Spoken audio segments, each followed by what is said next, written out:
Reverse Meditations, Video 8. So I'd like to share 3 reverse meditations here using 3 of the 5 senses: vision, taste, and smell. So the idea with each of these is that despite the fact there are things going on around us which may be favorable or unfavorable, things which can cause us to become distracted, things which can cause us to start thinking in certain ways and allow a commentary to occur in the mind which is relentless, ongoing, and ultimately leads nowhere. So despite the fact that we're in situations like that, we're able to experience peace. We're able to experience even-mindedness and balance. So let's take the first reverse meditation using vision. So let's say you're sitting in a spot where there's a lot of visual commotion. Maybe it's in a shopping center, maybe it's on a busy street. I'm going to take the scenario where you're sitting at a bus stop.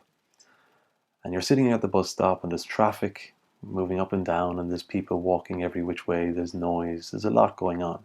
So just find a point of focus. It could be that you look at a lamppost on the other side of the street or a tree and direct your attention to that one point. And then, despite the fact that there's so much going on around you, just allow your attention to flow continuously to that one point and stay anchored in it. You're not trying to stop any of the other visual stimuli, you're just not being distracted by it. And you're allowing your attention to flow to this one point. So that's a reverse meditation using vision.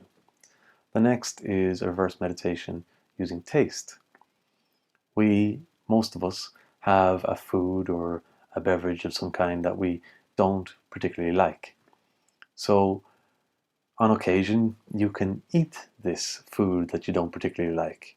Or if you like everything, you might find a chili pepper, which can be quite overpowering, quite strong.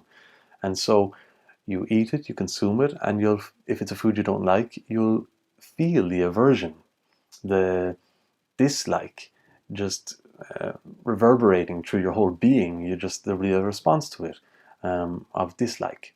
If it's a chili pepper, there'll be a response to it of discomfort. And with that, the mind can start focusing in on the experience and it can trigger off a whole set of thought patterns. So what you'd like to do is to just stay with the experience, stay with the taste as it's occurring.